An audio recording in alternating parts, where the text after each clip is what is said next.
Perfect. So, welcome everyone. My name is Yazan. I'm one of the founders at Quesmed, and today I'll be telling you a bit more about what I wish I had known in final year. And the main focus of this lecture is trying to help you plan your year ahead, figure out what things to expect, how to prepare for various aspects of final year, and hopefully make the process less stressful. So hopefully you find it useful. So as I said, my name is Yazan. I'm one of the co-founders at Quesmed. I qualified in 2016. I went to my foundation program in London, and I subsequently stayed in London for IMT 1, 2, and 3. And then I did neurology, which I've just started actually a month ago. So I'm very happy about. So I'm a big fan of medical education, innovation, and neurology generally. Those are my likes. And then yeah, I'm going to talk a lot about deciles later. So hopefully that will be useful to everyone because I know it causes a lot of distress. So what we're going to cover today is we're going to go through a timeline for the year, the application process, preparing for your writtens and OSCEs, preparing for the PSA and the SJT, talking a bit about sign-offs, how to be a doctor, and really sort of going through a bit more detail about my views on deciles, which I really wish someone had told me before. And in terms of sort of long-term career planning as well, I think it's helpful to understand sort of where you go in terms of sort of careers, in terms of how to think about your career when you're a final year medical student and also sort of later on when you're a doctor. So hopefully that will be a bit helpful so you can sort of think ahead, but not too much ahead, but just a bit to understand sort of what to expect. So I think generally one point that I need to make is that every medical school is different. But in the same way, a lot of the medical schools will have very similar very similar programs towards the end of especially towards the end of medical school. I think a lot of differences tend to be in the beginning of medical school, but going forward, you will all have the same sort of preparation for practice modules. You may have your electives at different times. You may have different specialists different times, but generally speaking, final year tends to be fairly similar. This is from my medical school UCL back in the day, but yeah, some people will do their finals at the end of final year, some people do their finals before, some people will sort of do their elective either way, but eventually it's all the same and you will do the same sort of stuff. So if there's anything in particular you want to talk about, or if I'm talking about finals and you're sort of already on finals, then feel free to just ignore.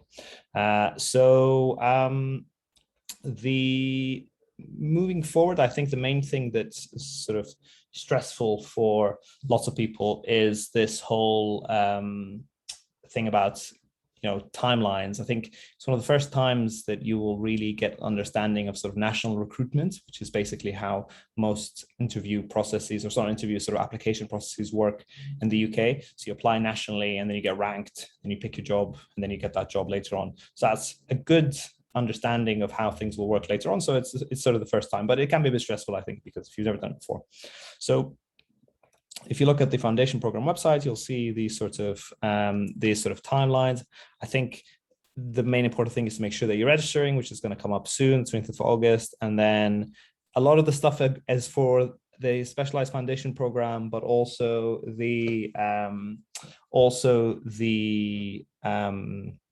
foundation program itself, and also so for internationals. So you can ignore a lot of it as well. But I think the main thing is the registration window, and then going forward, the application window, which is essentially for the vast majority of the normal foundation program, the FP program, it's just putting in your details on the most part. The SFP programs, you'll be asked to do sort of certain things depending on the deanery you go for. And then thereafter, you just apply for the SJT, you book your SJT, and then that's kind of it really. You already have, the medical school will send your sort of rankings for your EPM. And then thereafter, you do your situational judgment test. And then some people will have their SFP in the background, which I don't really want to talk about because it's not really the focus of this talk. And then subsequently in March 2023, you'll be allocated to your foundation school. And then a month later in March, you will match, very American, but it seems like they're using that term now, which they didn't used to use, to the sort of jobs that you'll know. So that's kind of the end of it really. And then During that time, you'll be expected to have completed your PSA, which you should, most medical schools should have completed it by that point. And then, yeah, it should be sort of straightforward enough in that context. So yeah. So the EPM is the sort of score that is worth 50% of the total points, as a lot of you know. It's comprised of the decile score, whereas the situational judgment test is comprised of another 50 points. And I think a lot of you probably will know this. I think EPM is educational performance measure. And so it's, to a certain extent, a lot of importance is on the decile, but also on your SJT. So it can be a bit stressful because you don't really know where you're going to end up in the next sort of 2 years, especially if, you know, it's really a lot of it is banking on sort of your performance on the SJT, which is very difficult to tell. So that can cause a lot of stress, but I'm going to talk about that in a bit more detail shortly. And yeah, so the total score is 100.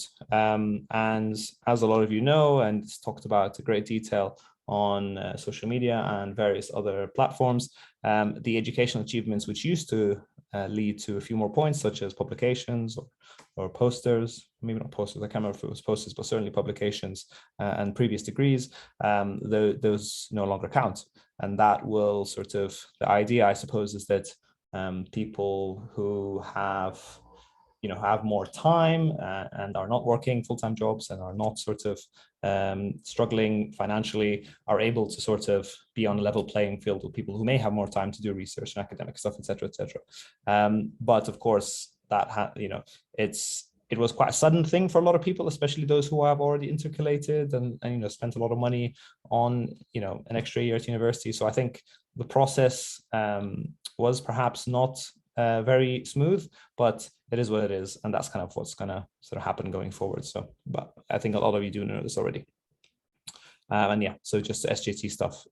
This is sort of the booking windows. I think, yeah, it's either December or January for the vast majority of people.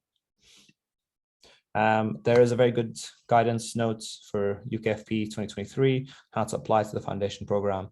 Yeah, hopefully it is useful for you. It's very long, but have a read of it just so that you know what's going on. But it covers everything you need in terms of eventualities and things like that. And I think there are some emails that you can ask for further clarification.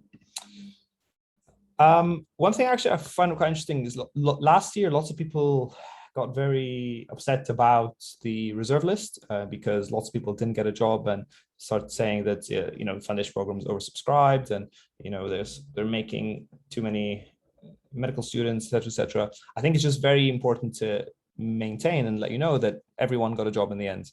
I think the main worry and concern was that people were delayed by a month to sort of know what the job was. So I think I have heard this through various ways, through medical students being worried that they wouldn't get a job by the end of it. But last year, everyone got a job. So you'll get a job, hopefully. No, but I mean, the likelihood is that there will be jobs available. So hopefully that will help in terms of stress going forward. Good. Exams. So clearly founded Quesmed, so I know a bit about exams. So hopefully it'll be helpful going forward. What can I tell you? So writtens, MCQs, SBA exams, I would recommend you investing in a good question bank. I'm biased. I will always tell you that Quesmed is the best question bank. And I think the key thing here is to make sure that you just do as many questions as you can and just sort of try and develop that pattern recognition. I think there is sometimes a danger of doing too many questions that maybe are, and just sort of blitzing through things over and over again, which sometimes can be a bit of a waste because you're not understanding what's going on. So for example, for Quesmed, if you're looking at the questions themselves, always try and open up the explanation, try and understand why it's right or why it's wrong. And I think that kind of helps out in terms of developing your clinical reasoning. So finals really, really focuses on that sort of thing. So clinical reasoning. So why is something right? Why is something wrong? What is the next step? Why would you do this? Rather than sort of rote learning, sort of, there is a bit of rote learning in finals, but not as much as sort of just trying to develop your understanding of why we do things. So with that in mind, that's how I would use knowledge resources. So you can use, for example, you can use, there's patient.co.uk, there's the quest book that we have, there's BMJ BMJ best practice is quite good as well. I think some people use Zero to Finals. I find it quite helpful. I would say that the knowledge resources, again, just try and link that with the questions that you're doing. And I used a lot of flashcards doing finals, and I thought it was helpful to help me sort of start, understand, and sort of memorize things, but equally it has to be in the context of doing lots of questions, that the memorization links to your understanding as well. Finally, the two things I'd want to mention is that although this is a phrase that's bandied about a lot in Quesmed's comments section, you should really spend time on the words, because that will help you understand why you're doing things and will really help you to develop that clinical reasoning. So definitely do try, if you can, to spend as much time with doctors, because they will teach you a lot. And I find myself, when I'm doing questions, when I was doing questions, even for MRCP, a lot of the times I'd be like, oh yeah, someone told me about this a couple of years ago. I remember this. And now, I'm going to sort of go back to it. And then finally, I think it's useful to do questions with friends so that you can sort of both develop your clinical reasoning together, because there's so much you can learn from others, and they may have picked up something that you didn't pick up that day, etc., and you can sort of build each other's learning. OSCEs. So this is we did this thing where we asked a couple of senior doctors sort of what their OSCE fails were when they were medical students, and this is what they told us. And I think it just illustrates that we are in a very stressful environment when we're doing OSCEs, and you never know really what's going to come up. And as a result, you kind of sometimes do silly things and weird things happen, and people just sort of brush it under the carpet. But it's very normal. And even the most senior doctors you meet, if you ask them, they will tell you about some silly thing that they said in their OSCE, myself included. So that's something hopefully that should help. And I think probably by now, a lot of you will have done lots of OSCEs and you know what I mean. So hopefully you understand. Preparing for OSCEs, obviously I am biased, so use our OSCE platform. I developed it with some of our co-founders because we were annoyed by the fact that we just use all these sort of paper notes and books and all these things. So we really tried to develop something that was useful for medical students in order to really quickly and efficiently go through lots and lots of OSCEs. Videos are very useful. So that's a video of me, which is on YouTube, of doing the neurological examination. This is a it's upper limb neurological exam. So watch as many videos as you can. We have a lot of communication skills videos, so they're on the YouTube as well. Ensuring that you're practicing with friends as well after you're watching the video, so it's very interactive learning rather than passive. I would also really recommend that you see real patients. I've heard from some medical schools they're not really doing real patients that much at the moment at medical school. So it really depends on your university. But regardless, I think it's a really good experience because it allows you to deal with patients in sort of the real thing, because they may not sort of know how to do dystaticokinesia well. They may take sort of ages to get up from bed, etc., etc. So it's important to be able to acclimatize yourself to non-standard, non-medical student colleagues. So that will help. We'll have some communication skill mock OSCEs in the next couple of months, so you can join us on that. We'll advertise it on our Instagram. And then again, scenarios with seniors, if you can. I think most people will be happy to do a few scenarios if you ask. And then, yeah, sorry, spend time on the wards because it's just helpful to see how senior doctors will go about doing cases. Quesmed features for final year, I think. So specific things, so difficulty mode, you're choosing the sort of harder questions. We have some finals mock tests, which are quite useful, I think, according to the feedback we got last year. And then we are launching a new feature in the next couple of weeks, which is called the multiple concept quiz builder. Might need to workshop the name, but it's basically allowing you to select or curate different quizzes from different diseases and put it together in a curated quiz. So hopefully that will allow you to sort of have a study schedule. You can sort of tick off conditions that you want to go through according to the sort of, some universities have learning objectives, for example, that you can sort of bash through. So hopefully that will be useful. Preparing for the PSA. So the PSA is a cause of lots of stress as well. I think the reason it's stressful is because it's a different exam, I think. It's something that you will not have come across before. I would probably say the main thing is that a lot of the questions are very similar to the SBAs that you might come across, but there are some sort of weird ones which may sort of include calculations. So those are the ones that people sort of find a bit difficult, but there is something you can practice on. The key things I would say, just sort of think this is a bit of a run through, is to just, you need to familiarize yourself with the key sections of the BNF, which will be online as well as paper if you have it. I think generally speaking, you'll use the online version. We will have some free events later on, so we'll talk about it in more detail later on. And then, yeah, just doing lots of questions and make sure you practice calculations. This is roughly the assessment structure. So some of it is you actually have to prescribe onto the sort of platform. Some of it is reviewing prescriptions. And then a lot of it is just sort of planning management, providing information, which is, again, very sort of SBA based, except the calculation skills, which everyone sort of worries about a bit. But again, you can practice it and it is straightforward once you actually do it. So hopefully you will learn closer to the time. So yeah, watch the space, and there actually are lectures from last year if you want to watch them on YouTube already, but we'll have some few more going forward, like mock tests and things like that. SJT is a tough one.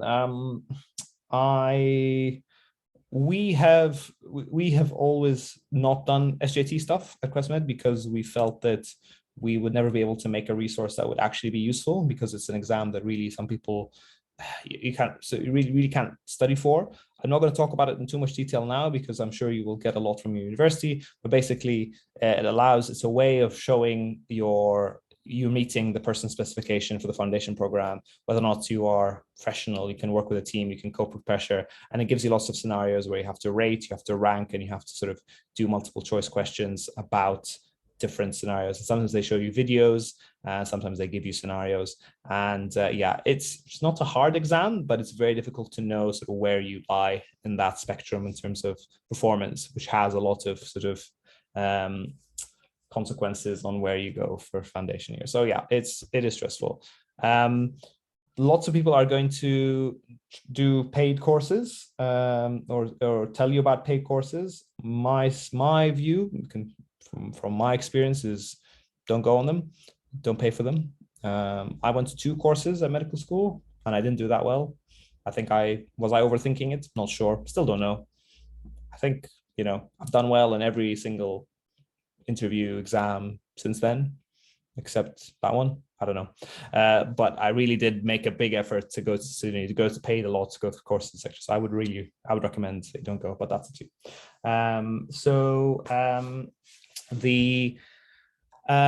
The main thing that you do is to join good medical practice. So to look at good medical practice, which is the sort of booklet for doctors, which is available for the GMC.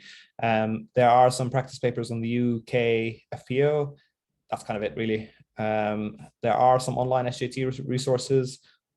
Their authenticity and how helpful they are is variable. So be aware of them when you do them. That's all I really have to say, unfortunately. Probably not very satisfying, I'm sorry, but it's sort of my best assessment from my experience and my experience with my colleagues over the years. How to be an actual doctor. This is also a source of great anxiety because you're actually going to be prescribing and assessing people and being part of the clinical team, which is scary, but really it's going to be fun. But yeah, it's a cause of great worry. I think you need to get your sign-offs done because that's what university wants. You can't get around them. You have to do them. It's important to develop relationships early if you can. Again, you're all sort of going into final year, so you kind of know this already. Try and do them as early as you can. And the sign-offs, making an effort to do sign-offs, I know can be quite cumbersome, but actually, like, for example, if you're in your final year and you're on a neurology placement, for example, you do a CBD or a KEX, whichever it is that you have at your medical school, the neurology registrar, like the next time you'll have that much time with the neurology registrar is not going to be a while / ever. So there are certain specialties that you really won't really see that much going forward, but you remember it from medical school. So actually, it is important to sort of take some time and make use of the time that you have in particular specialties or in particular rotations. So that's the sort of educational aspect of things. But yeah, certainly plan ahead from sign-offs. Spend time with the wards. Again, going back to this because I think it's really important. I think that it's long.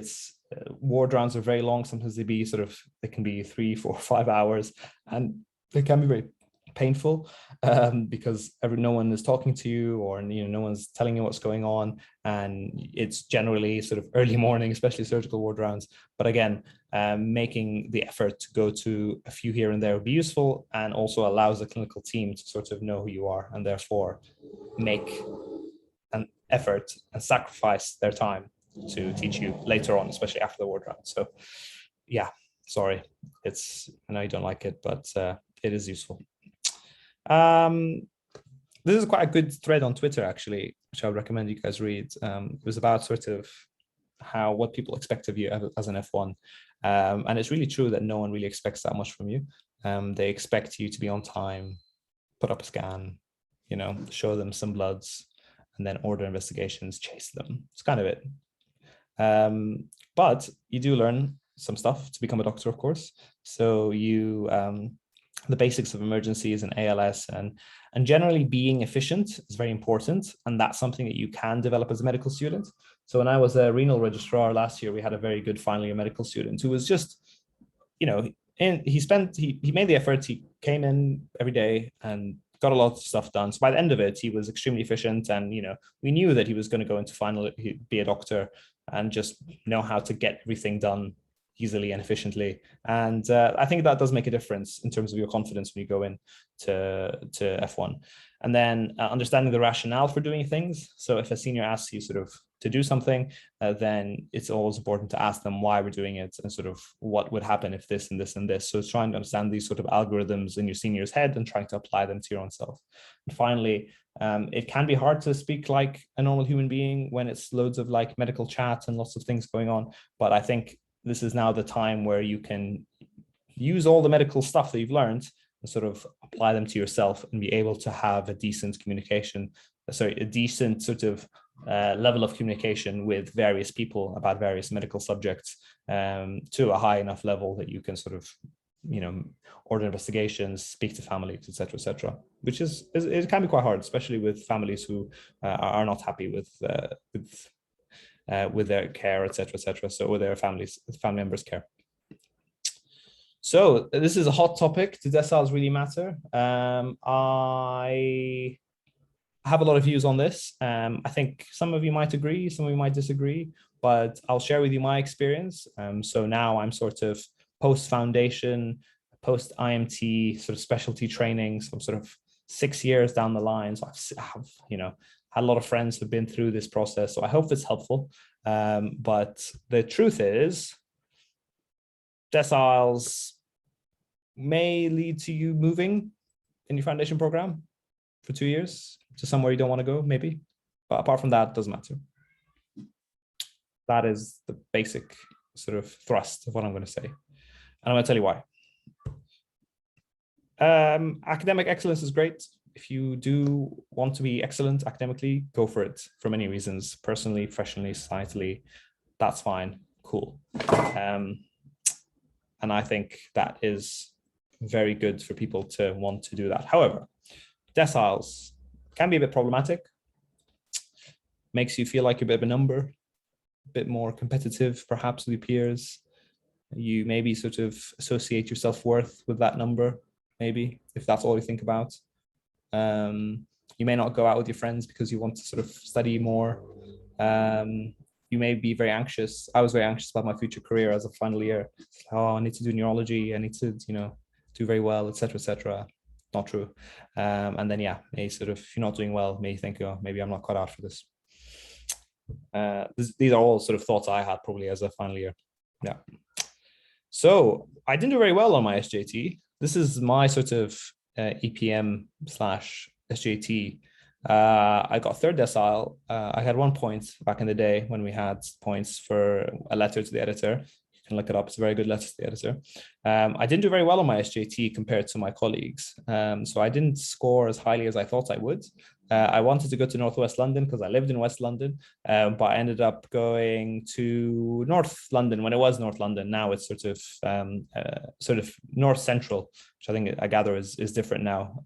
So I did Stevenage for the first year, which is now in the east of England, and then I did my F2 at the Royal Free in North London.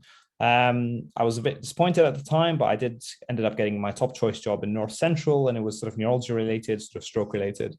So that's kind of my journey. But yeah, I was saying that sort of I didn't do very well on my SJT. But what did it matter? So let's assume that, so keen on doing sort of neurology. There was a really good neurology job, I remember, in West London that I really wanted to do, but it was one of the only F1 neurology jobs in the whole of London / ever. So I really wanted to do that, but I didn't get that, and I was very disappointed.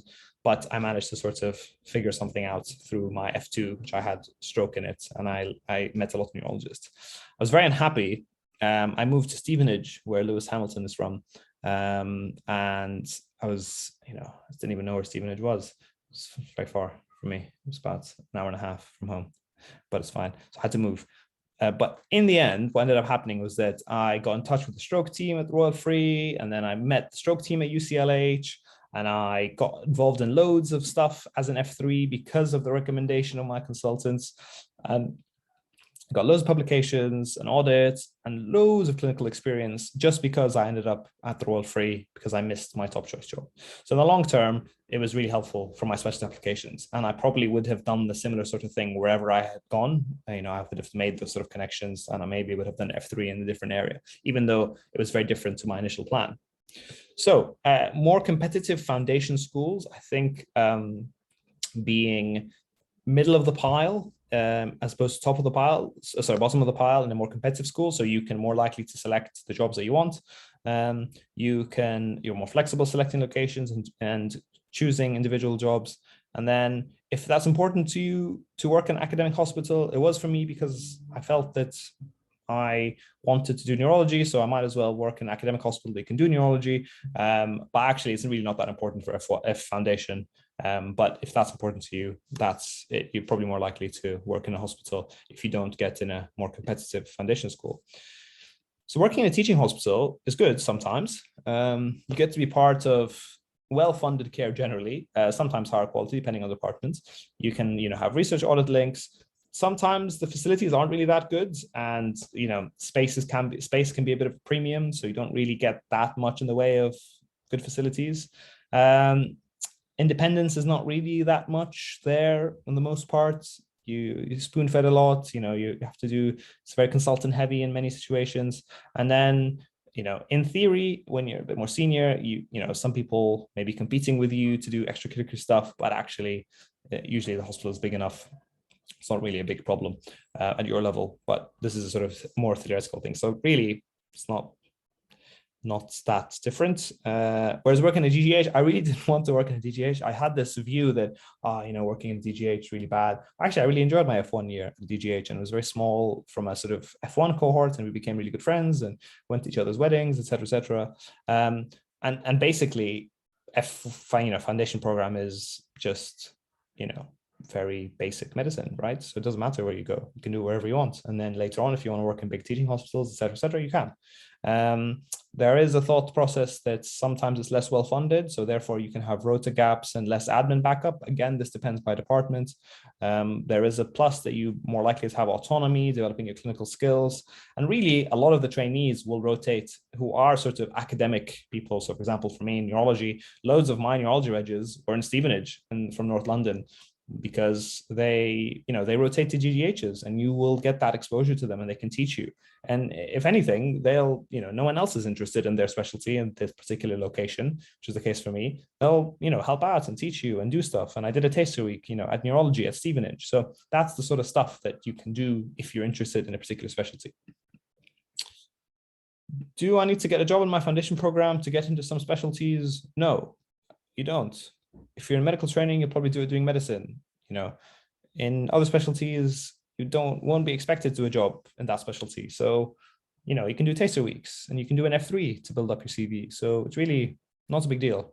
You can certainly do a lot of the stuff later on enduring if you just have that sort of motivation to get exposure, clinical exposure, audits, research, etc. later on. So yeah, in summary, it doesn't matter what you do for a foundation program.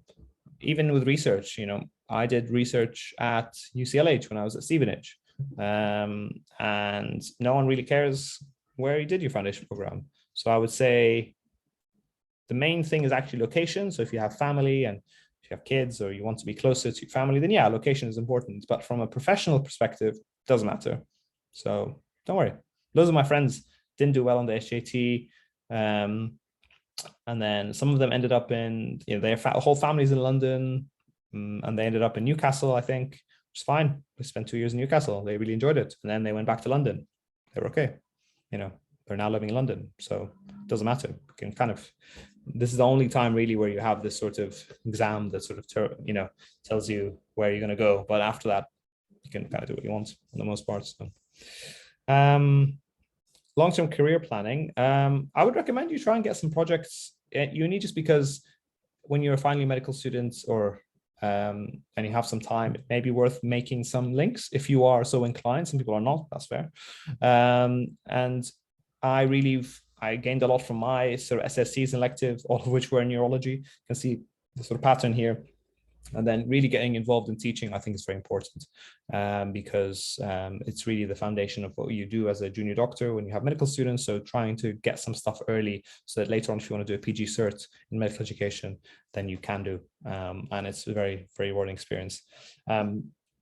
Making sure as well that you can do non-medical things, because sometimes you just get sucked into medicine as a foundation doctor.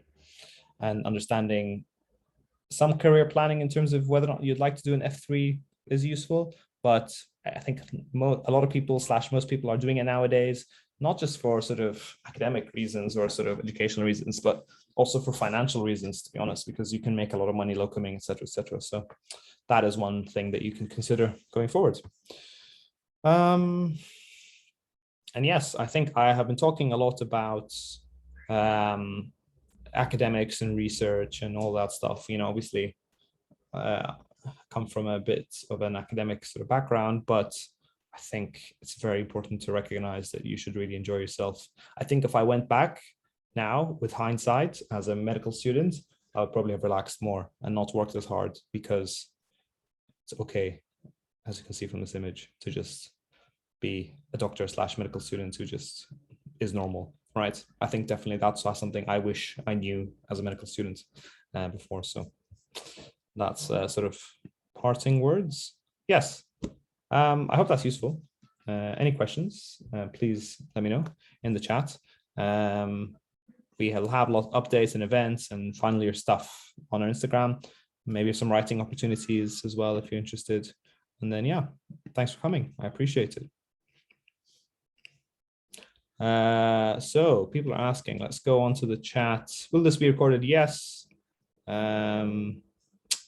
And then super asking, oh, concept builder, we're hoping it's going to be ready in the next sort of 2-3 weeks. Oh, PLAB is a exam that's so I'm going to actually stop recording for a sec.